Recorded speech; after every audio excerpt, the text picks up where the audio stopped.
Hey, what's up, folks? Welcome to another edition of Talkin Ball right here on Texas Football. I'm lifetime Longhorn Rod Babers, joined by fellow lifetime Longhorn CJ Vogel. He is a man that is in the know, so we're always glad to have him. We'll get into a lot of different topics here. I want to talk about the transfer portal a little bit, some of the departures, because the transfer portal, it giveth, but it also taketh away. We'll also talk about one of the transfer portal additions coming up in the wide receiver room, Isaiah Bond.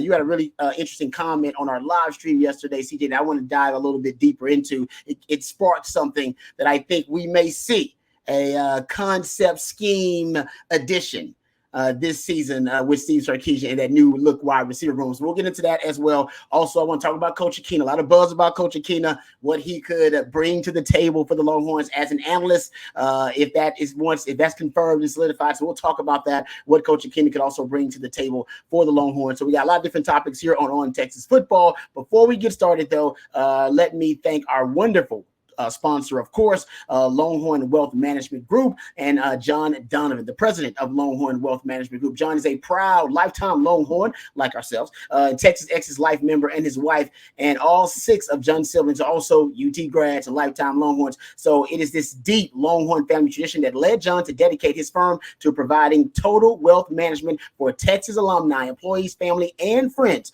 John is a certified financial planner who has spent over 30 years providing investment, retirement, insurance, and estate planning services and solutions to all of his clients. Longhorn Wealth is repeating its offer to extend to each and every Longhorn alumni, employee, or fan a free 90-minute consultation. That means it's free 99, folks. You got nothing to lose, but you got everything to gain. A free 90-minute consultation to explore how Longhorn Wealth can help you develop and maximize your tax-free and tax-efficient financial future. So give them a call, 972-707-4900. That's 972-707-4900, or visit longhornwealth.net with John Donovan and his Longhorn Wealth Management team. We appreciate John Donovan and the Longhorn Wealth Management Group as well.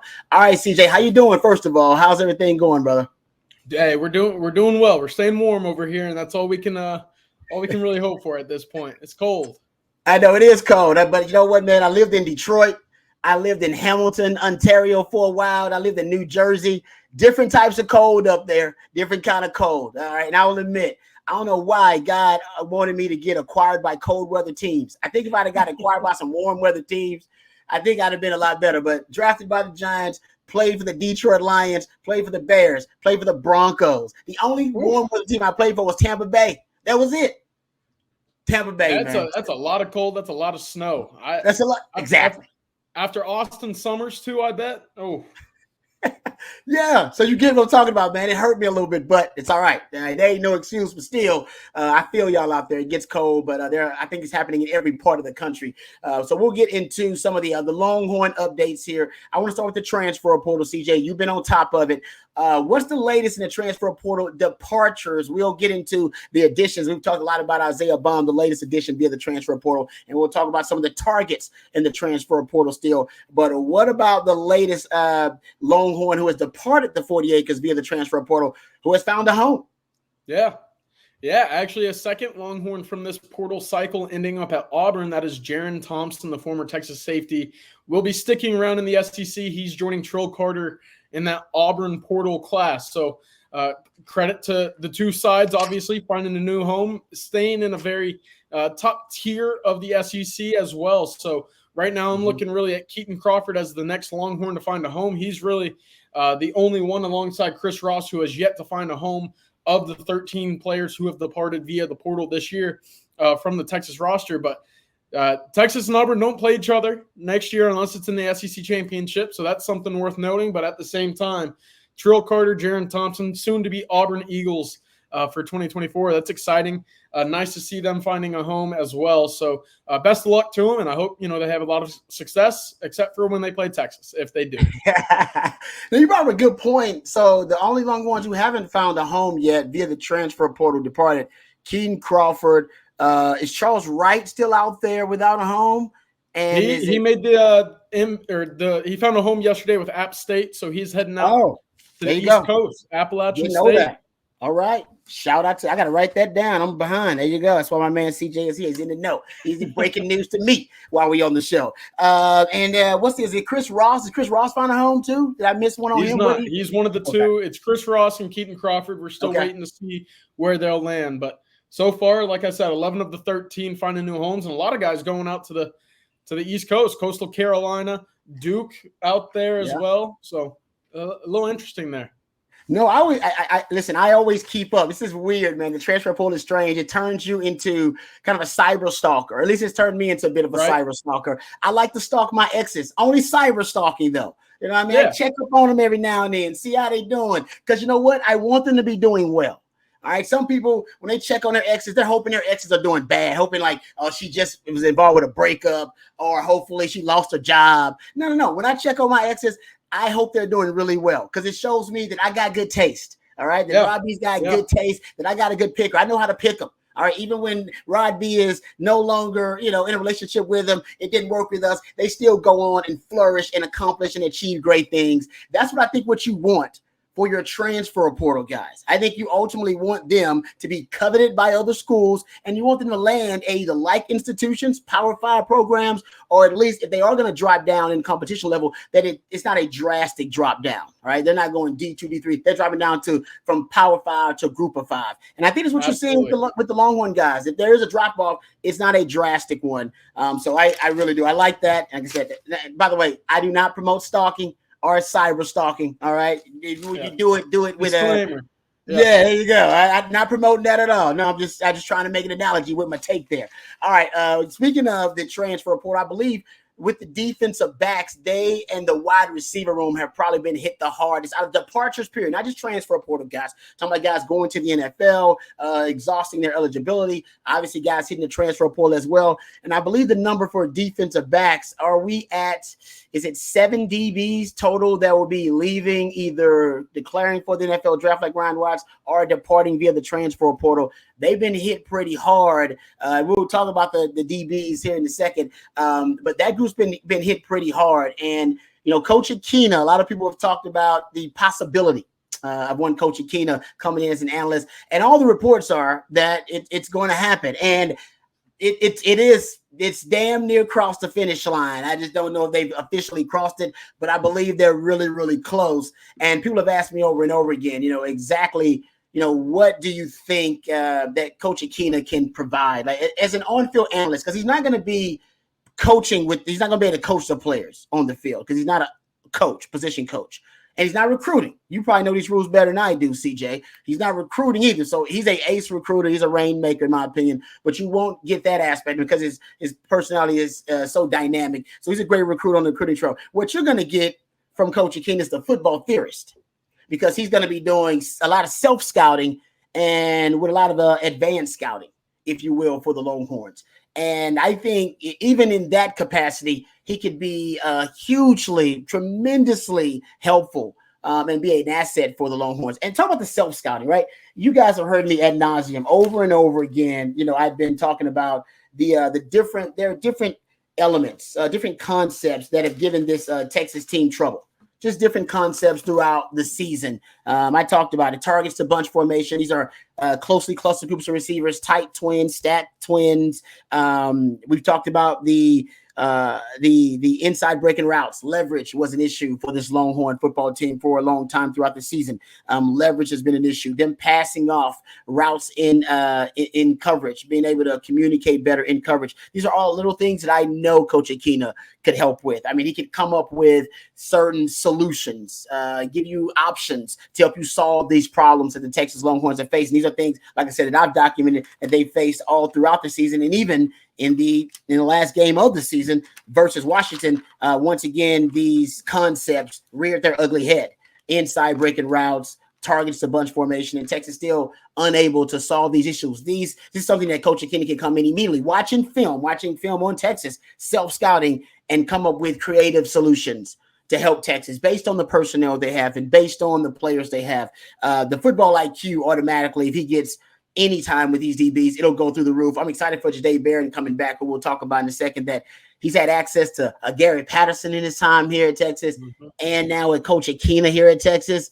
Oh man, this guy wants to be a defensive coordinator when he's done with his football playing days. Man, CJ, I cannot tell you what type that guy right now is probably going to be the biggest beneficiary from having a guy like Coach Akina, who taught me how to be a football investigator. And I think the best football investigator on the team right now is a guy like Jahdae Barron, who's able to pick up on clues and thin slice different different variables from the offense, pre-snap, all the pre-snap reads that he's going to make, all the different the alignment, assignment, the different things that he's reading to give him clues about what the offense is trying to do to him. I think Coach Akina can help fine tune that kind of stuff. So it honestly, the list and the amount of, I think, education and knowledge that he could impart on these guys, I think could be endless. And I think there are a number of different ways we can be an asset to the team. Yeah, I'm very excited for his addition to the staff. When you talk about the guys back in the day who really helped, elevate the Texas defensive back game to what was considered a DBU, contending university, that was a large part because of what Coach Akina brought to the table. You know all about it, Rod. You were in that bunch. You were a part of what made Texas as special of a group back in the defensive back room. So that is very encouraging to me for the new age guys. And we've talked about this new Texas defensive back class in the 2024 class, of how exciting they are athletically, what they bring to the table from a pure football standpoint, for them to be able to sit there, get the tutelage and knowledge passed down from Coach Akina as well as Coach Joseph and Coach Gideon. That's just a wealth of knowledge that they'll be able to soak in and then go, out and perform on the field. That's encouraging to me. Texas needs to get better in terms of creating turnovers in the secondary. And I think Coach Akina, with some of the kind of history and ways that he gets his DBs ready from the past, will be able to help translate towards the field this upcoming fall. And, there's no bigger winner in my eyes right now than Andrew Makuba or Jahdae Barron, guys who have been around the block a few times, put up some great film as well, and now get those final little tidbits and traits to learn from Coach Akina in this secondary. It should be very special for this group in 2024. Yeah, I totally agree. And like I said, there's just been certain concepts that the Texas defensive backfield have struggled with throughout PK's tenure here that I think Coach Akina coming in can give you a fresh perspective on and fresh solutions on. And you just brought up something about Makuba too, and how he's going to be able to benefit from Coach Akina's knowledge and Coach Akina's tutelage. And it's interesting you bring him up, because I wanted to get to the DBs a little bit, and we'll talk about the DBs and the wide receivers a little bit, because I think those two positions probably have had the most losses, whether you're talking about transfer portal guys or guys headed to the NFL, of all the skill position groups in the offseason here. And I think one of the things that I'm really interested in, if Coach Akina's coming and if going to be a part of the staff, one of the key traits that the staff seems to be emphasizing this offseason in talent acquisition, defensive backfield, is versatility. They keep mentioning it. It is a buzzword among the coaches. When Coach Sark was talking about the defensive backs they were bringing in via this recruiting class, and when he introduced them, I counted the word versatile or versatility or position flex or 3-position player. He used those terms 11 different times describing those guys. As a matter of fact, here's a quote. I want to get the exact quote when he described the entire class of DBs they're bringing in. He said, guys with a lot of versatility. And I know we always want to label guys, corners and safeties, but the way we play with 5 DBs, the majority of the time, they have to be versatile players. And the more versatile they can be, the more opportunities they can provide for themselves, whether it be corner at the star position or at safety. So excited about that. Just in that one paragraph, he mentioned versatile 3 different times and talked about how guys are labeled, and oftentimes that label can almost force them into playing a certain role. And he's promoting here versatility, whether it be corner, star, or at the safety position. He went on to say, we've been talking about coverage for a couple of years here around here, about wanting to be tighter in coverage and play style of defense where you're tight and confident in coverage. You can be aggressive at the line of scrimmage to get the quarterback. So all these players that we recruited, all 6 of them have good size and good length. They're really good tacklers, but they all have the ability to play coverage and play man coverage, whether they end up being a safety, a star, or a corner. he keeps going back to whether they end up being a safety, a star, or a corner. Even Kobe Black, who went on social media to declare, I'm a corner, Sark went out of his way when describing Kobe Black to refute that statement. He went out of his way to say, really versatile player. If you watch him now, the majority of his highlights this year were from the offensive side of the ball and what we did there, but a guy who really is a three-position player. Can play corner. He can play star if we need him to. If we were really in a pinch, that guy could probably go play safety because he's such a versatile player. All right. See, and by the way, he goes on to say it about Jordan Johnson Rubel. He says he's a position flex guy. He's Santana Wilson. He said, oh, he's a versatile player. He basically everybody in the secondary he called a versatile player. Only guy he didn't specifically say versatile or position flex, something like that, was Xavier Filsaime. That's the only one. And he's the only one that really, he's one of the ones on film that naturally you see and you go, well, he can play any position in the secondary. Guy can play nickel, guy can play safety, guy can play corner. CJ, this is intentional. It is deliberate. It's obvious. This is the way they're going. And I love it, by the way. I talked about how the rigidity of certain roles on defense, like a Jadae Barron not being able to travel when he's in a certain coverage against a certain formation, manipulating safeties with formations like 3x1 sets, formation and boundary. You won't be able to do that if those guys are more interchangeable. Like you bring in Makuba, you're bringing in, you got Jadae Barron coming back, Derek Williams. These are all three guys that can play safety or play nickel, in my opinion, because they're coverage specialists and they're interchangeable. So you won't be able to manipulate matchups with formation anymore because you won't find a matchup advantage because all three of those guys are interchangeable. Makes your defense more malleable, gives you more options to solve problems. The key is, my man, Coach Akina, always bragged about having a well-rounded five-tool defensive back. He never wanted his DBs to be considered a corner or just a safety or a nickel. It may be coincidence that he's coming back, but he was one of the first, coaches to look at the defensive backfield as a position, in a positionless manner. And when I played, Quentin Jammer, Ahmad Brooks, and Nathan Vasher all played cornerback and safety in Coach Akina's secondary. I played nickel and corner. I think we're going back to that, and I think that's where the think tank with Coach Akina can really pay huge dividends. I don't think there's anybody better to lead that versatile, kind of positionless group than what you mentioned with Coach Akina, having the history of all these guys that you just mentioned, having, successful NFL tenures following what was really an illustrious era of defensive backs at the University of Texas. So that's certainly encouraging to me.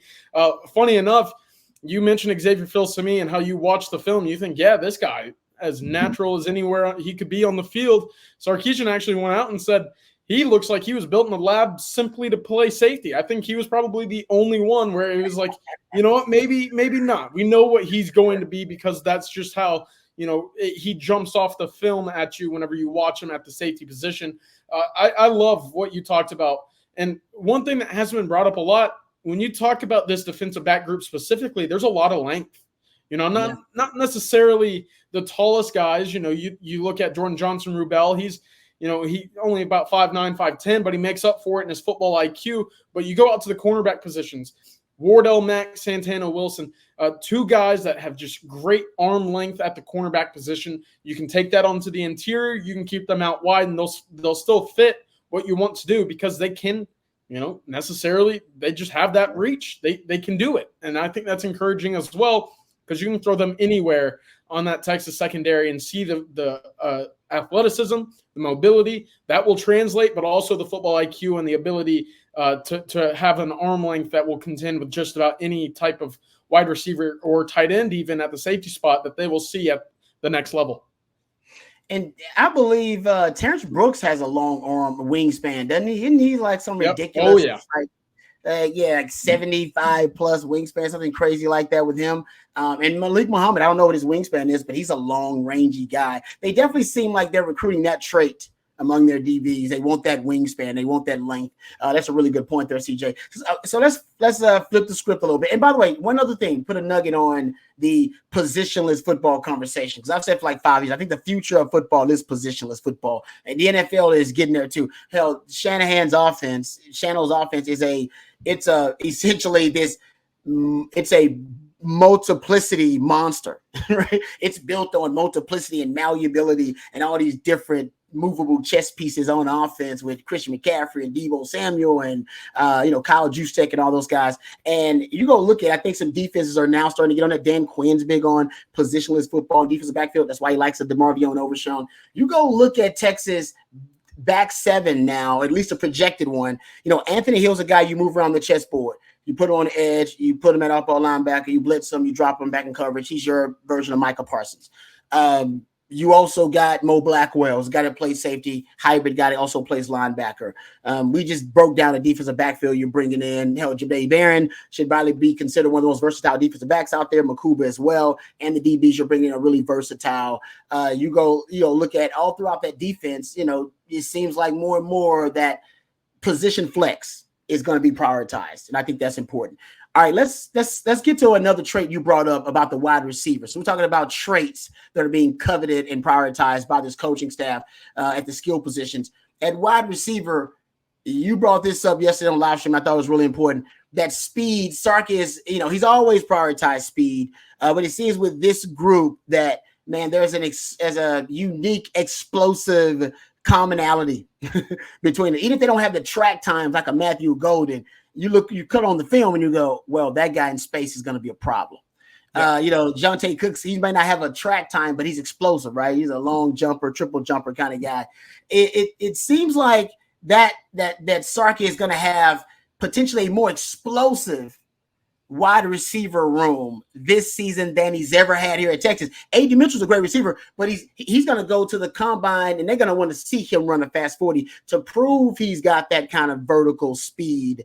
But with these guys are bringing in, a lot of them may be unproven commodities and maybe they're not the high-end guy like a guy like A.D. Mitchell may be, but it certainly seems like Sark's on these speed demons for this particular wide receiver room. Yeah, it absolutely is. And I feel like that's as targeted of a approach to the portal that we've seen in this wide receiver group. I actually have it down here. Isaiah Bond runs a 10.53. Jonte Cook, 10.76. As you said, not necessarily something that will blow your mind, but then you turn on the tape and you see just how explosive he can be in short distances as well as after the catch. Matthew Golden, to your point, not necessarily someone else who, jumps off the tape for a speed-wise. He's about 10.96, 10.94. This is going back to high school, obviously, so this is maybe 2.5 years removed from the time that we're talking about it now. But how about Ryan Wingo?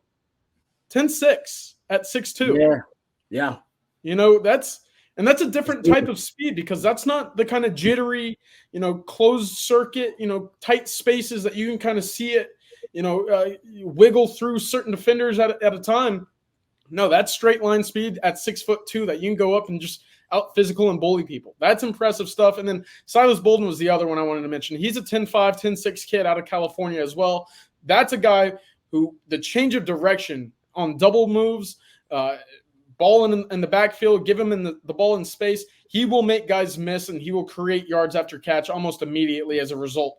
But there's been a common theme here, and it's the accumulation of speed. And the three guys that we've been continuing to mention, the Goldens, Bond, and Jonte Cook, they're so similar with the ball in their hands as a true wide receiver. You will be able to throw them on the field and you won't have an idea of what the tendency is coming as a result of their alignment and formation. And that just completely opens up the book for the Sarkisian offense. That's encouraging. That's exciting. And we're going to see a lot of, I think, some innovative, creative ideas from Sarkisian next season as a result of it. Yeah, no, I love that idea. I love what you're talking about, the accumulation of speed. There's one thing he's going to have with this group that maybe have the advantage over all the other wide receiving groups is it looks like they're going to have a ton of explosive potential in that room. And I wonder, with Sark, losing JT Sanders, who was such a unique weapon. I mean, even if you bring in another tight end, what are the chances of them being a tight end that has that presents the matchup problems that a JT Sanders does? I just don't know if you're going to bring in any tight end like that. Right. And Sark loves his 12 personnel, one back, two tight ends. Around 40% of the time he played it in 2022. I believe in last season, maybe that number drops to about 30% because he's playing a lot of the 6-0 line package to supplement their Big 12 package instead of the regular 12 personnel. And you had some injuries. JT Sanders dealt with some injuries just last year. But I do think you start looking at, the wide receiver room. It's possible. Now, he hadn't done it here at Texas, but I wonder if it's possible that he breaks out a 10 personnel package. Yeah. Sark has shown the flexibility that he will maximize his personnel, and he's shown the ability to be malleable and to be progressive and modern when dealing with 21 personnel and 20 personnel. That wasn't something that was a Sark staple, but when he had Bijan Robinson and Rojo, he decided, let's get our best 11 guys on the field. This is how we do it. Let's maximize and weaponize 2 tailback sets. And even with Rojo and Bijan now have departed the 40 acres, he's still using it. I do wonder if he'll go back to a 10 personnel look. He used it a lot at Alabama when they had 4 first-round wide receivers. It's a little bit different. He doesn't have 4 first-round wide receivers, but he does have potentially, if it's Matthew Golden, Jonte Cook, Isaiah Bond, and Orion Wingo, as you mentioned, if that's going to be the group, and they may bring in another wide receiver. If you're that loaded and you're stockpiling that kind of speed at wide receiver, maybe you will go to some 10 personnel looks every now and then. Your offensive line will be a veteran group. They should be a strength of the team. They should be able to handle, blocking schemes with, but should be lighter boxes if teams are adjusting to your 10 personnel. But even if you have to run the football out of 10 from a spread set, I think your offensive line should still be able to give you some favorable matchups there on the offensive line just because of how much of a veteran group they're going to be. So I wonder, it was called the red package at Alabama when Sark utilized 10 personnel, 1 back, 0 tight ends, 4 wide receivers on the field. CJ, is there a chance that if this wide receiver room is deep enough, impressive enough, that Sark could break out a 10 personnel package to supplement the loss of a JT Sanders and less 12 personnel packages? I'd love to see it, but we've talked about Sarkisian trying to keep the same personnel package on the field as often as possible for Texas to be able to have as many looks out of similar packages and formations as they can. With that said, Sarkisian has been, as you've talked about during his time at Alabama, able to bring in these kind of fun packages that get so many playmakers on the field that it's a mismatch nightmare regardless of who's on the field and how defenses match up with it. We even talked about it against the Washington in the Sugar Bowl, the 2-back set, the pony package. Yeah. Getting the speed on the field that way and creating mismatches. You talked about how successful that package was early on in the game, even when Texas wasn't necessarily moving the ball down the field. The result of having that many, different ideas and formations and things to account for a defense allowed for Texas to be pretty creative. Texas, again, is going to be adding a lot of new faces to this wide receiving room. And we've talked about the circle of trust. Mm-hmm. Will there be 4-5 guys that Sarkisian can trust to be on the field at the same time to enable these packages and formations to be something that we see often? We'll have to find that out because we only found out that, he only really trusted about 3.5 wide receivers last year. And that was something that I think kind of hindered his ability to really open up the playbook as wide as he could and be as creative as we, have seen in the past. So that's going to be something to watch because like you talk about it now with the Bond, Golden, Cook, Moore, Wingo in the fold too. If you toss Bolden in too, I mean, there's so many opportunities here that you could throw out a legit 7-on-7 team and be happy with it. But, yeah, of course, we have to be able to know that Sarkisian trusts it and there's a fit for it. Yeah, no, I'm with you. I just wanted to keep stockpiling all the speed, and the 12 personnel isn't as effective. How could it be when you lose JT Sanders, who's the second best tight in the country? I just wonder if you'll go with more pony package, more 10 personnel. 11 personnel is his baby. He'll always be 50% 11 personnel. That's just the way Sark is. But that other 50% has changed since he's been on the 40 acres. His first year, it was pretty simple. It was 50% 11. It was about 40% 12 personnel he throw in there. And then he sprinkled in some, different things on the goal line, things of that nature. And then start to get into some more 2-back sets in recent years, some 6-0 line package, the Big 11, Big 12 packages. And so he has expanded his personnel groupings every year he's been on the 40 acres. And I just wonder if now's the time to break out the red package, what he called it Alabama, the 10 personnel package with 4 wide receivers. Will be interesting to see what Sark has got up his sleeve. He's always got a little something. And so does my man CJ. CJ, we appreciate the time as always, brother. You are the man. Absolutely. Thank you, Rob. Yeah, it's always fun talking ball here.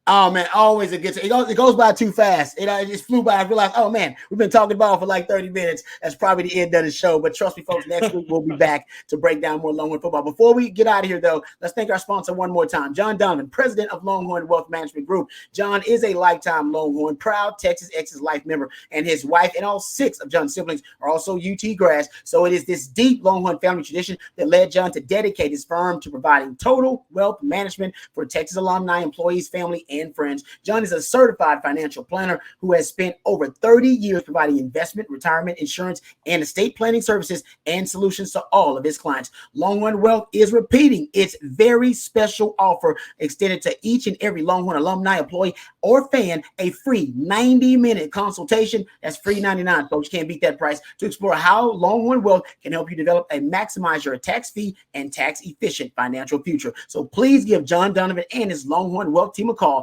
at 972-707-4900. That's 972-707-4900, or visit longhornwealth.net. That's longhornwealth.net. All right, for my man CJ and for all the folks here on Texas Football, I'm lifetime Longhorn Rod Babers. We'll see you guys next time on another edition of Talkin Ball on Texas Football. Hook 'em.